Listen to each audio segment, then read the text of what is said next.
Yo, welcome back to Eat, Sleep, Breathe, Hoops with your boy, Nikki P. What's going on? It's an honor to be making this video today and, have the privilege to talk about a player who defied physics, common sense, and every single scout who ever picked up a clipboard for the most part. When we talk about the giants of the NBA, we talk about Kareem, Shaq, LeBron. But tonight, I want to talk about a giant who stood only 5'6". I want to talk about Anthony Jerome Spud Webb. Spud Webb was born in Dallas, Texas in 1963, and from the moment he could hold a basketball, the world told him no. In high school at Wilmer Hutchins, Spud was a phenom trapped in a frame that most people mistook for a manager. He was barely 5 feet tall as a freshman. Coaches would look at him and then look away. They'd say, "Son, go run the clock." But what they didn't see, what they couldn't measure, was the furnace burning inside him. Spud had a vertical leap that started to defy explanation. By his senior year, he was listed at 5'6", but he was already dunking. Let that sink in. A 5'6" teenager who was throwing down two-handed slam dunks. People don't even do that today. The local gyms would go silent when he jumped because the human brain cannot process a man whose eyes get level with the rim. He led his high school team to the state playoffs. He was quick, yes, but more than that, he was ruthless. He had to be.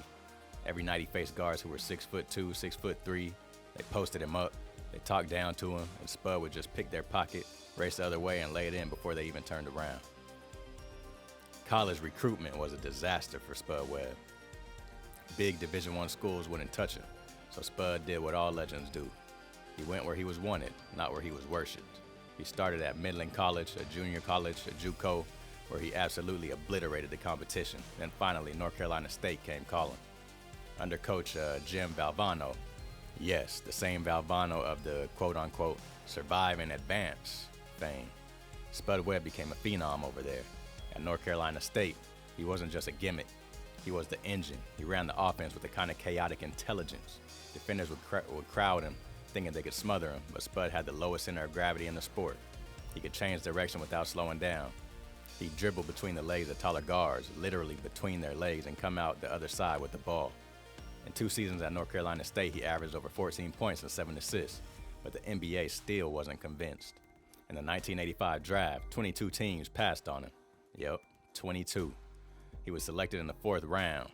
The draft had 4 rounds back then, so he was a last round draft pick by the Detroit Pistons, who immediately traded him. That's right, he was traded before he even played a game, before he even got to practice. That's the level of disrespect. Spud ended up with the Atlanta Hawks. In his first few weeks, you could feel the skepticism in the arena. Fans would laugh when he checked in. Opponents would try to shoot over him like he was a chair. But then something happened. He started stripping the ball from all-stars. He started throwing no-look passes that ricocheted off the floor like bullets. He started running the fast break so fast that the camera operators lost him. The laughter turned to gasp. The gasp turned to standing ovations. In his rookie season, 1985-86, he played 79 games. Let that sink in. 79 games out of 82. Most guys today ain't even doing that. He played in them 79 games and averaged almost 9 points and 5 assists. For a 5'6" guard drafted in the last round of the NBA draft, that was a miracle. But the miracle was just getting started. Now we have to talk about it. February 8th, 1986, Dallas, Texas, Spud's hometown, the NBA Slam Dunk Contest. The field included Dominique Wilkins, the human highlight reel, and reigning champ Gerald Wilkins, among others. Spud was the first person in NBA history under 6 feet to even enter the contest. People thought it was a publicity stunt. And then Spud took his first dunk. He took off from just inside the free throw line. He wasn't as long as Michael Jordan, so he had to jump from closer, but he soared. He cupped the ball, cocked it back behind his head, and threw down a two-handed reverse jam. The arena went crazy. But the iconic moment was the final round. Spud needed a 48 to win. He took the ball, stood at the right baseline, and threw a perfect lob to himself. He caught it in midair, reversed it behind his head, and dunked it with 2 hands. The rim shook. Dominique Wilkins fell to his knees in disbelief. The judges gave him a 50. Spud Webb, 5'6", had just beaten Dominique Wilkins, one of the greatest dunkers of all time, in a dunk contest. Think about the physics. A 5'6" man has a standing reach of about 7 feet 4 inches. To dunk on a 10-foot rim, he has to jump roughly 40 inches, at least. Spud's vertical was measured at 46 inches, one of the highest in NBA history still today. But numbers don't do it justice. It was the will. It was the defiance. It was a short man flying through the air and saying, "Gravity is just a suggestion." Now, let's answer the question everyone asks. How long can a 5'6" man survive in a league of giants? Spud Webb played 12 NBA seasons. 12 of them things from 1985 to 1998. He played with the Atlanta Hawks, the Sacramento Kings, and the Minnesota Timberwolves, the Orlando Magic, and briefly back with the Hawks, over 814 regular season games. In his peak years with Sacramento, he averaged over 16 points and 7 assists per game. He was not a novelty. He was a starting point guard in the NBA for nearly a decade. He once scored 34 points in a playoff game against the Utah Jazz. John Stockton, a Hall of Famer, couldn't stay in front of him for the life of him. The injuries eventually caught up. You could just imagine all that jumping and all the torque and force that goes on your joints and your knees and your hips and your ankles, getting up to that rim and banging on cats when you're only 5'6" instead of 6'6". His back gave out from the constant landings. His knees wore down, but he walked away on his own terms in 1998. He left as one of the most beloved players in the league. His game was well beyond just the jumping though. But here it is where we must honor the full, complete player of Spud Webb. Too often people remember only the dunk contest. They remember the leaping ability. But Spud was a basketball player, not just an acrobat, and not just an athlete, a real hooper. First, his ball handling was elite. Hall of Fame type level. He could dribble in a phone booth. Because he was so low to the ground, defenders couldn't reach the ball without fouling him. He used that to break presses, to kill shot clocks, to freeze shot blockers before floating a pass or a floater over their heads. Secondly, his court vision was spectacular. Playing at 5'6" means you see the game from a different angle, literally. He saw passing lanes that taller guards missed because the eye level was below the elbow of the defenders. He'd fire bullet passes through legs, around hips, behind backs. He led the league in assist to turnover ratio multiple times. Third, his defense. You think a 5'6" guy can't defend? Go watch his film.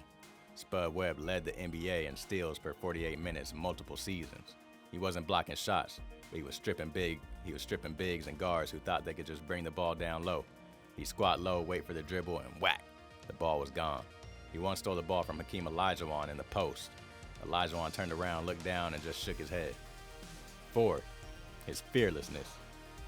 He took charges from players a foot taller and probably 100+ pounds heavier. He drove into the lane against tree trunks like Patrick Ewing and David Robinson. He got knocked down more than any player in the league, and he always got back up. Always. Ladies and gentlemen, we've seen players with more points. We've seen players with more rings. But we have rarely seen a player with more heart than Spud Webb. He's one of the smallest players to ever not just survive, but thrive in a league full of giants. He didn't just play, he started. He didn't just start, he won. He won a dunk contest against the greatest dunker of his era. He won the respect of every single player who ever tried to back him down in the post. And what he did went beyond the realm of basketball. Spud became proof that height is not a measure of ability. He became a hero to every short kid who was ever told to just try soccer or another sport instead. He showed that with enough explosiveness, enough skill, and enough sheer refusal to lose, you could fly, both figuratively and literally. So tonight, let us honor number 4. Let us remember the crossover that broke ankles. Let us remember the no-look passes that made the crowds gasp. And let us remember the dunk, that impossible, beautiful, 46-inch vertical dunk that made a giant out of a man barely standing taller than the trophy they handed him. Spud Webb, 5'6". But in the history of this game, he stands 10 feet tall. Go on, hop up in that comment section. Let me know what you think about Spud, his legacy. Let me know what other players around his size, maybe give or take a couple inches, who also did their thing in the league. I'll be coming out with more videos for some of these smaller cats. Spud is a legend, and we gotta honor him. Hop up in that comment section, like, share with everybody, and let's talk about Spud and keep his name alive. Once again, it's your boy Nicky P, and this is Eat, Sleep, Breathe, Hoops. And until the next time, peace.